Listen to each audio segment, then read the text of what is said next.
This podcast is part of the Big Heads Media Podcast Network. Go to bigheadsmedia.com for more great podcasts. Well, hello everyone. Welcome back to Massive Late Fees Dumpster Diving, where we look at something horrible from the past, usually the 80s or 90s. Today we're traveling back to that decade of big hair and Andrew Dice Clay and Billy Joel. I'm sure there were. I think he was in the 70s too, though. Yeah, there were. I mean, there were a lot of things going on in the 80s. Bruce Springsteen, that's pretty 80s. Madonna. Yeah, that's pretty 80s. Yeah, Madonna's very. That's a perfect example. I think. Yeah, there you go. The decade that saw the death of the real Van Halen and the rise of fake Halen or Van Hagar, whatever you want to call it. Van Hagar. Yep. But anyway, so we're looking at Small AIDS. Wonder. Yes, that's true. The decade of AIDS. Well, I was reading something that's kind of crazy. It sounded like there was like some virus back in the 60s that was very similar. Oh, That may have been like an earlier form of it or something, but yeah. it was psychedelic AIDS. Yep. In order to cure yourself, you just had to not take a bath, so everybody just got rid of it. Patchouli was the cure, and it was everywhere. So that worked out well. Oh, hippies. Anyway, so listening to terrible acid rock was another Right. way to cure it. I don't know about you, but I'm not a huge fan of stuff like. I know I'm gonna. Well, actually, our audience is probably too young to really care. But like the Grateful Dead and stuff like that, I'm not a fan. You think? Yeah, I don't know if I've ever heard a song by the Grateful Dead, but I'm pretty sure I wouldn't like them. No, it's Wait, no, I think I've heard that Truckin' song, but I don't care for that one. yeah. I think that's them. Convoy. No, it's called Truckin'. No, I know what you're talking. I know the song you're talking about. It's a convoy. Yeah, that's totally not the Grateful Dead. So that's another thing that happened in the 80s, I believe, like 80, 81, maybe. Convoy? I think thought that so. might have been late 70s, but you might be right. It might be 80. I think it was like a holdover, one of those things with that Tony Orlando hit that came out in 1980. We should do a dumpster diving on music. Just like terrible music. Yeah, there's a lot. The 70s Although I is don't a think we can wash play with the it. music, unfortunately. Yeah. I've got some ways How to I get hate around the it. Door. Like the Doors. I just hate the Doors. Oh, and yeah. I don't know how people like them. They have like 5 good songs, but every other song I've ever heard by them is so horrible that it just like offsets any good they have done in the world. It's like terrible. We could do that cover of the Bob Dylan Rolling Stones. Like a at the rolling, casino? yeah, brown stone. That was the most ridiculous thing I've seen in my whole life. So, for anyone that doesn't know what we're talking about, which is Oh, they everyone, know. They know about this. That's true. Mike and I went to the casino one time, and there was at the casino in Windsor. This was a long time ago, pre 9/11, and there was a cover band. They had a band there usually on the weekends, and they were doing I guess they were doing just a bunch of different covers, but they did Bob Dylan's "Like a Rolling Stone," and that song's slow anyway. And I think they slowed it down about to maybe half. It was pretty ridiculous. Yeah, I don't understand. It's not a hard song to play. No. Yeah, I think they just learned how to play their instruments. Yeah, I think I could probably figure it out just from memory in like 10 minutes. I would be shocked if it took me that long to figure out the chords. I think you figuring out, like you just going up there cold and trying to figure out the song and then playing it would have been faster than them playing it. And better. God, it was terrible. I don't know how they got that gig. But I've always wanted to like in a fantasy type scenario, like someone's like playing like music on stage and like the guitarist like breaks his hand in a trunk or something, and they ask me to like I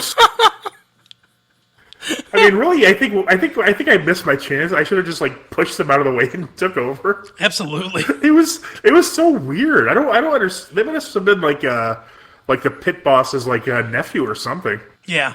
I think if you had taken a bottle of beer and smashed it over that guy's hand and then took the guitar, I don't think anyone would have cared. No. That could have been a real Marty McFly situation. But anyway, so Small Wonder. What can I say about this? And show? really, when you think about it, Back to the Future is really haunted by the specter of Marty knowing that his mother was raped by a guy that his dad now works for. Yeah, that is true. I mean, until he changes it, but I mean, yeah. Imagine that realization that this whole time that guy that crashed your dad's car and because he spilled beer on his shirt had raped your mother. What if that was his real? What if that was his real father? Because he had to quickly get. Because I think they got married pretty quickly, and it's not like George McFly's Mr. Charm over there. So she's like, "Oh yeah, let's get married and have sex real quick." Right. But that's not. That would be Marty's the youngest, so it wouldn't be his father. No. But he has like an older. Doesn't he have older siblings? Yeah. What? Not is his name George? No, that's his dad's name. Oh, I can't remember his oldest brother's name, but he's the oldest. Is his brother in jail or like his uncle's in jail? His uncle's in jail. Because they make a joke about. Yeah. His brother works at like a fast food place or something like that. He's a loser until Marty changes the future, and then somehow he's a successful businessman. Well, he probably just had a lot of money from his wealthy father who invented Star Wars. That was the key to success in the 80s, is that he went from fast food to being just a generic businessman. Yeah. Well, I always wear a suit to the office, Marty. That was a pretty popular occupation in the 80s, businessman. You know, not to get off track, because we never do that. But We haven't got on track, so technically we're not ruining anything. there's an animated show of Back to the Future that came out in the 80s, the same decade that we're talking about right now. It was, I think, the late 80s and the early 90s. And in one of the episodes, they use the time machine to go way back to prehistoric times, and they accidentally prevent the dinosaurs from getting wiped out. Basically, I think the Doc invented some sort of machine where they were able to deflect the asteroids somehow. I don't know exactly how that worked, but when they come back, the future obviously or the present has completely changed, and dinosaurs have evolved to be the dominant species. So they're like dinosaur human hybrids, but there's just a Biff there still. There's a Biff dinosaur. So it's like, okay, so it's not just this guy's family line that's, like a troublesome family line or whatever. He's just like an evil entity that exists in the world. And he's like his fate is tied to Marty McFly. It's so weird. It's quite But anyway, so Small Wonder. For those of you that don't know, that have never seen this show, I think we mentioned it a couple times before. This was a request by our friends over at TV Tuners. So this one's for you guys, I guess. You made us watch this horrible, horrible show. The premise of the show is that the dad works at a robotics place, and he's married, they have a son. I don't know if he always wanted a daughter and he's just addicted to pulling out or what, but he created a female robot, a little girl female robot, and that's Vicky, which I think stands for something. I'm pretty sure that's an acronym. Yeah, I think it is. I'm not going to look it up, and I don't care, but it stands for something, some sort of computerized thing. But anyway, so that's the basic premise of the show. She's a robot, and she's slowly learning as she goes along, which basically means that they got an actress that is really good at a dead-eyed stare. Because that's most of her performance in this episode and in this show is just staring dead-eyed forward and then like a psychopath repeating something that somebody says. Yeah, it was. I was thinking. I felt kind of bad for the actress who played her. As far as I know, she didn't do anything after this. No. But like, yeah, it was like basically like she's basically like a maid. Her character is a maid, so they just have her like come to the set and like clean up and shit. Yeah, exactly. Because the calf is like, oh, Vicky, turn that lamp off, or Vicky, clean up that, mysterious liquid I spilled over the table. Vicky, get these stains out of this sock. Yeah. Yeah, it's not good. You could tell from the very beginning. I remember watching this show when I was, when it was out live, because I don't think it was. I don't think it ever made syndication. I don't think, or was it a syndicated show? Because I would guess the production values are so poor. You could recreate this with a VHS camera. Like it's almost looks like public access quality. Like you can tell it's a terrible show because the actors are like. They're doing like the dumbest, physical comedy. It's like it's not even funny. It's like, what are they even doing here? I'm just confused, if anything. I was gonna save this till later, but I'll say it now since you're talking about it. The house that they film in is fine. I guess it's a typical normal house set.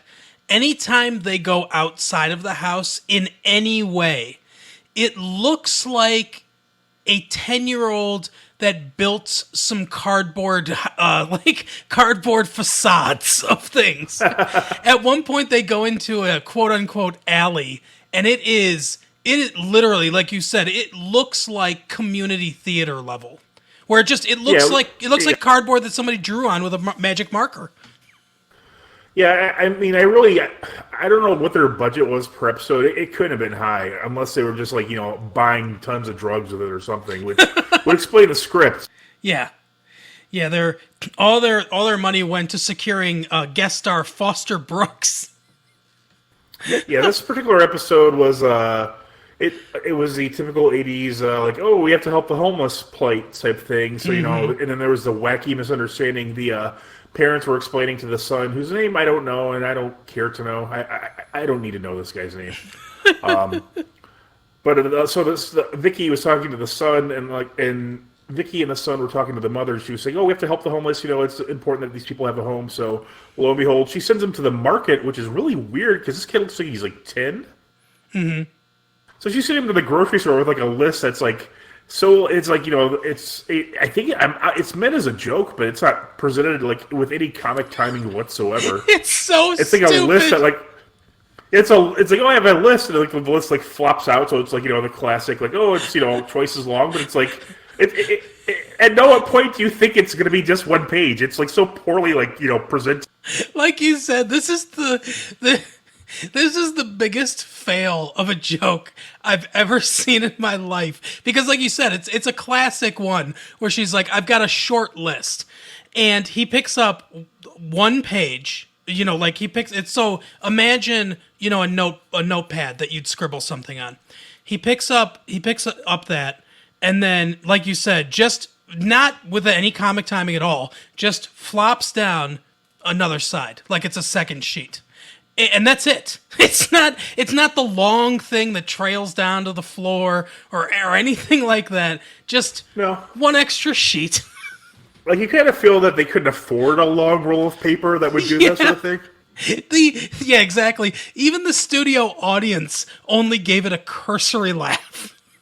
And they seemed just as confused as I was. Yeah, this was maybe the one audience that they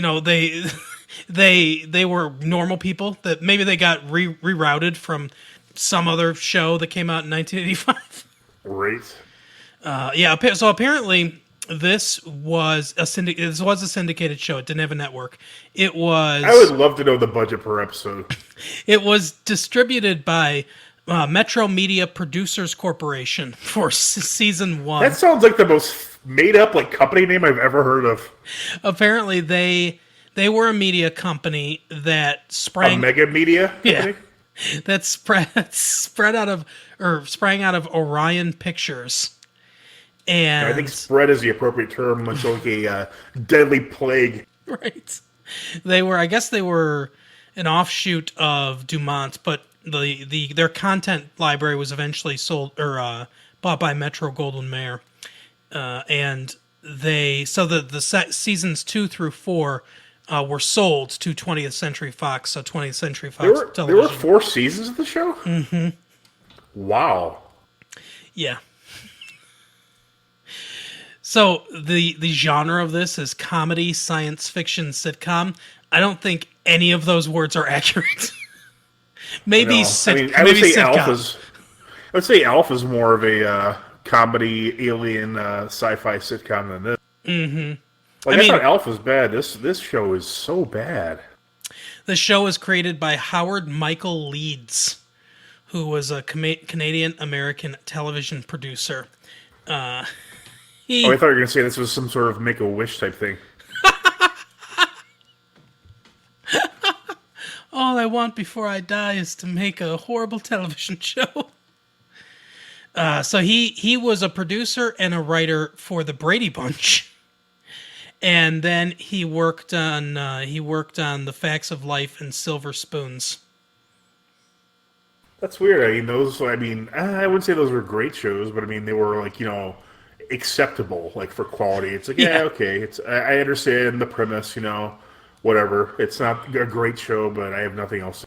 But I mean, like, this Small Wonder show is like aggressively bad. Like Oh yeah. I'm very. I thought it was like maybe 1, 2 seasons at the most. Like 4 seasons of this show. I don't understand like why you need like more than one episode to explain everything about the show.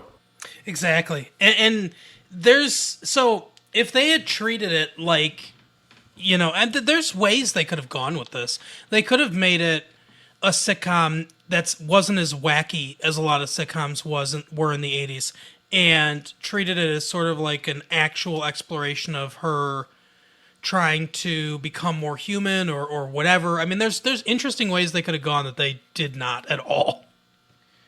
I literally think like the person like pulled up into the the company Metro Golden Mega Farm whatever, and it said, "Hey, I got an idea for a TV show. It's a guy with a robot girl sold." Yeah. There was just white powder dripping from everyone's noses, and they were like, yeah, that sounds great. I imagine there's some sort of drug behind this show. I mean, even if I don't understand why the production value is so terrible. I don't know. I don't think anyone was making money off the show to see how bad, or they were making a lot more than they should have because Yeah. it is so. But so, anyways, this episode, so after they get the big talk about helping out the homeless, Vicky and the boy go to get the groceries because who doesn't send your young child and his robot companion through the inner city at 9 at night to get some groceries? Right? And luckily, they run into one of the whimsical hobos, not one of the rapey hobos. Yeah, exactly. Yeah, it's Foster Brooks, famed drunk guy.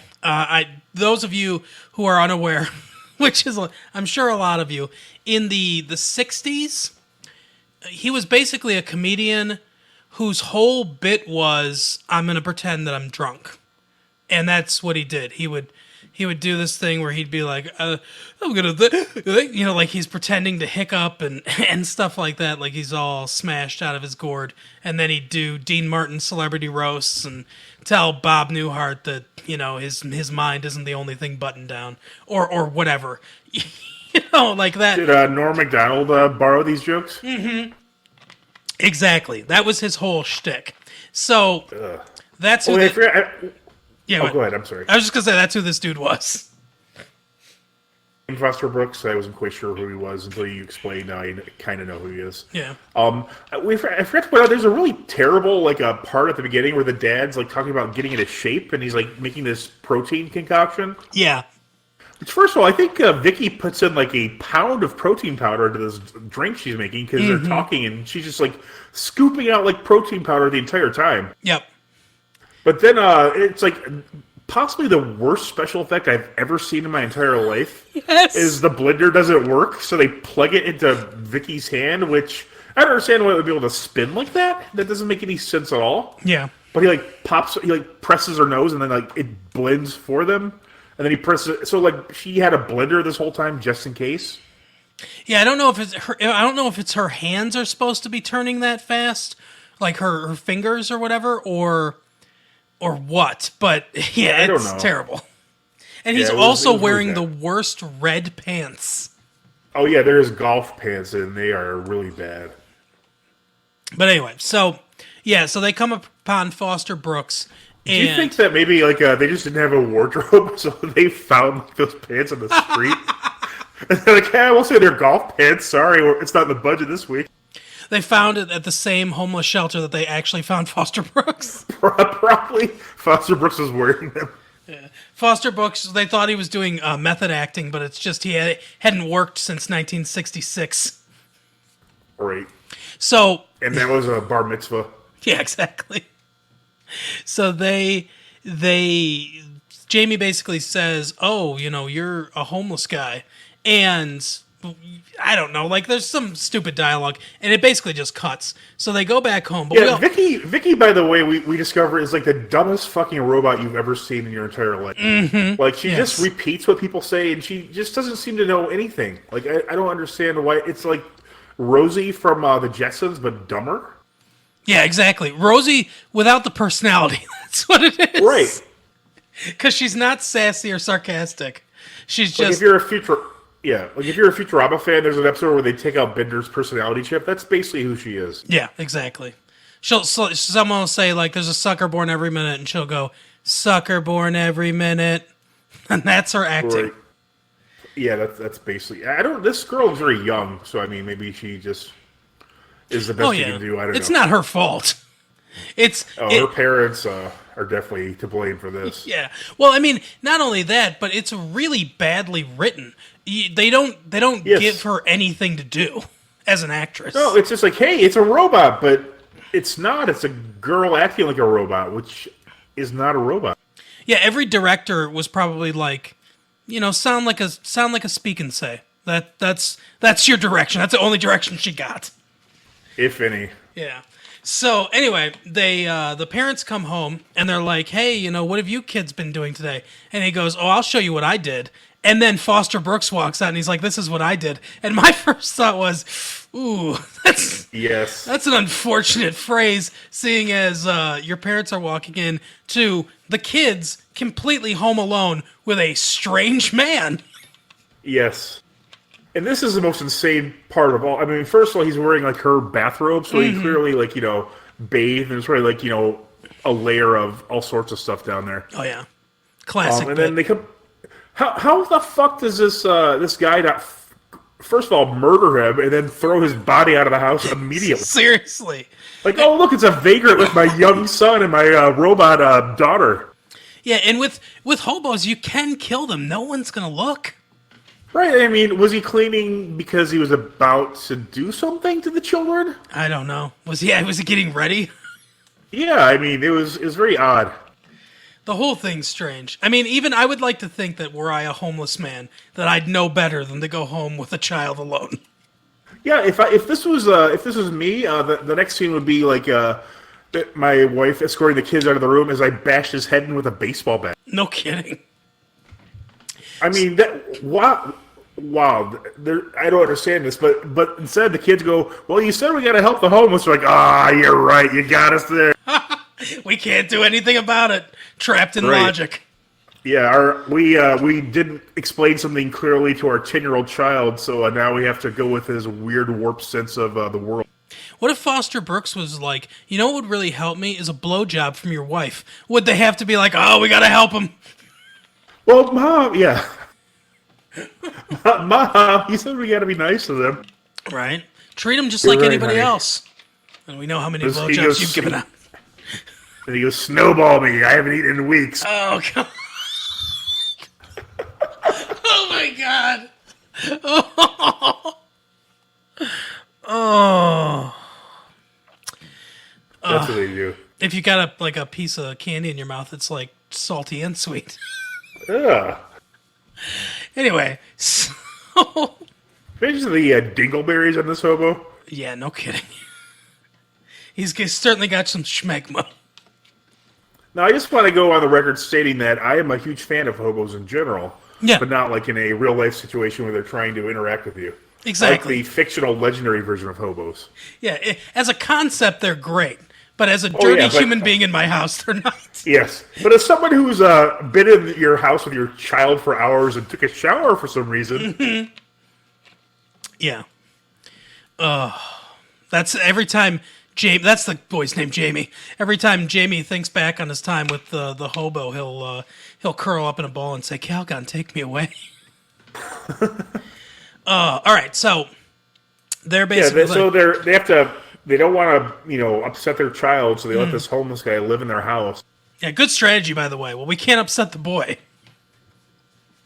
That's how Yeah, we're going to live our of course, life. and this is definitely written by like a rich producer slash writer because we learned that the homeless guy that you were trying to help out, because they're good people, is actually just a lazy person. Yeah, After all, exactly. we catch him talking to Vicky and the boy, and he says like, "Oh, my good friend, W.C. Fields said there's a sucker born every minute," and he's like basically talking about like he just doesn't. He's homeless because he doesn't want to do any work at all. Yeah. And he's talking about them when he says there's a sucker born every minute. Yeah, yeah, and the kids don't understand it, but then the father it kind of catches on with no explanation at all. Yeah. And then like he like asks him, he's like, "Oh, wouldn't you?" He's like, "What? Wouldn't you rather do that?" He's like, and so basically the guy just has no desire to do anything, is what it is. Yep. He doesn't want to work. He just he chooses to be a hobo. That's what he says. So no matter what the mother told you, it's his choice to be poor and homeless. Exactly. And it's such a such a real world depiction of the homeless too. Not the drug addiction or the mental illness or anything that drives them to the streets, but it's The their charming choice. raconteur who's telling all these crazy, outlandish stories about. It's basically like a Forrest Gump of a guy who shits his pants. Yep, exactly.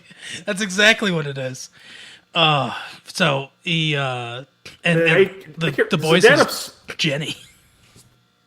Right. But yeah, Doesn't the dad upset him or something and he leaves? the dad gets him a job. The dad gets him a job at his plant and says you can start Perfect. Monday. And so that's what upsets him. And yeah, he leaves. And Jamie's all pissed off because he's like, you made him leave because And he's been brainwashed, as you can tell by his speech to his father, that like, oh, he doesn't have to work, and he's basically like saying, I want to be a homeless person as well. yeah, this is the life that the boy wants as well. Yeah, So 'cause he's talking about how you're always free and you can do what you want and all that sort of thing. yeah, well, they had a big debate, the dad and Foster Brooks, because the dad's like, well, I get 2 weeks of paid vacation. He goes, my whole life's a vacation. And he's like, well, I can get this. And Foster Brooks is like, I just eat from the garbage or whatever. Like Right, at one point, it's funny the things they leave out. yeah. And at one point he's just like, well, look, I'm in your house too. It's like, what? What a fucking douchebag. Yeah. And then, so much like a lost puppy, the kids decide to go with their parents this time into the murder hobo needle alley, which is mysteriously, pristine, Yeah. yet shabbily constructed. Exactly. And then, using the old reverse psychology that's in every other TV show ever, the father's like, "Oh, come on, let's act like Foster Brooks here," and he tries to get them to eat garbage. Yep. And then Jamie's like, "Oh, I can't have 14 chocolate sundaes a day like I like to have. Right. Sorry, don't want to do And this." do you notice the sandwiches this kid makes? Oh yeah, huge. Like in the intro, it's like the size of a phone book. In the episode, he makes another sandwich that's quite large as well. Yeah, he's big on big sandwiches. I've only seen one episode of this show, but I've figured it entirely out. Yeah. See, the show is actually that the dad made the robot to be Jamie's companion. Oh, look, I said his name. So he and his mom can do whatever the fuck he wants. Because Yeah. look, the kid is really skilled at making sandwiches because he's just been left at home with his fucking robot all the time. Seriously, I watched for the dumpster diving that I used to do on YouTube.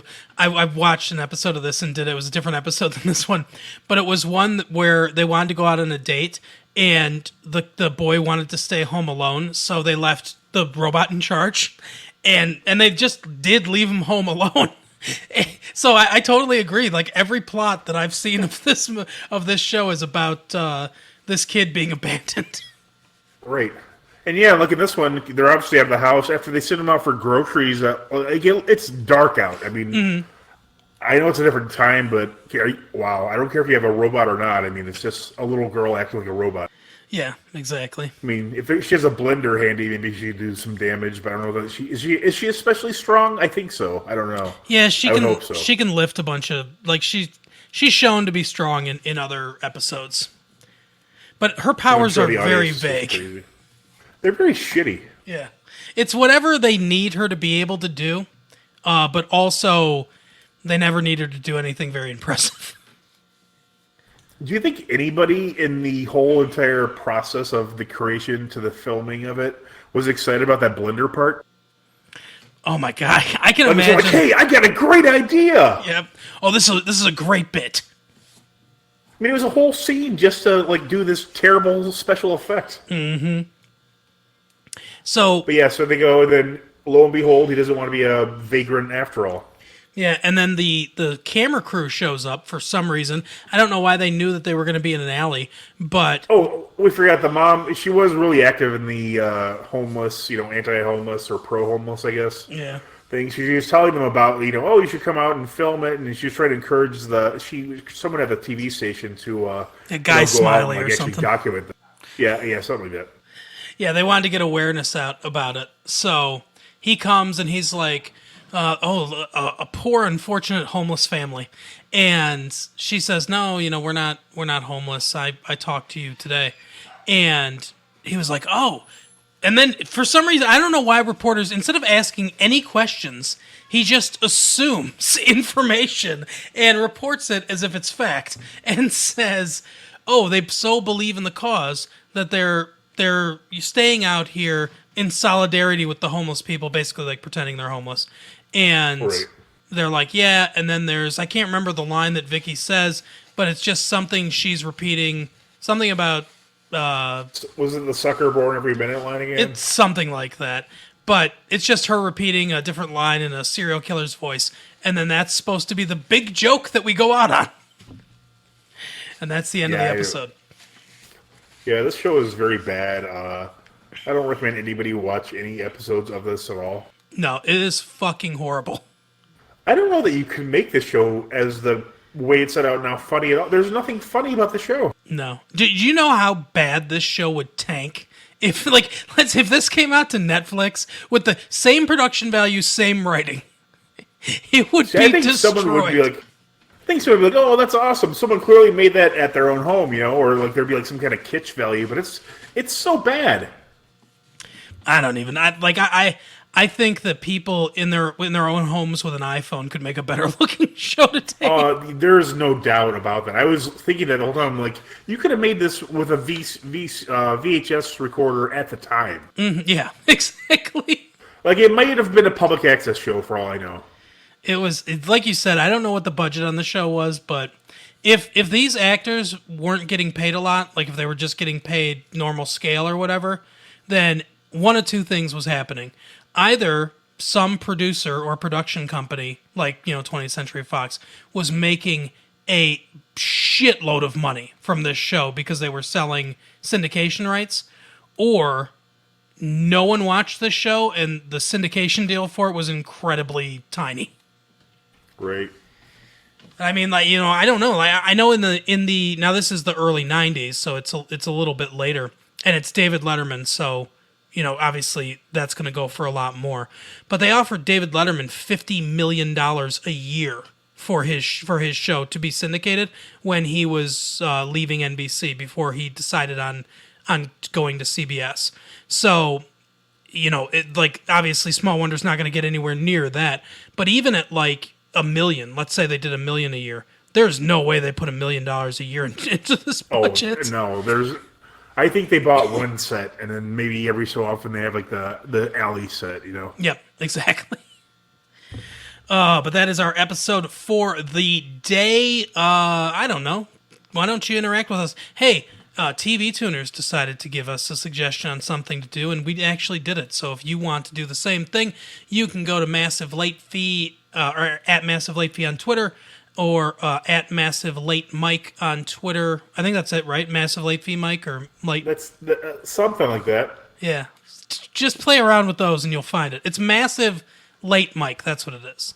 Yes. But anyway, so tweet at us and tell us something that you want us to cover. And if you have a specific episode of something that you like, let us know that too, and we'll do that. But we will see you. We were Yep. we were looking to do an episode of Sliders, but it was too good. I'm sure we can find one. Yeah. But we will talk to you next week. Bye. See you next time.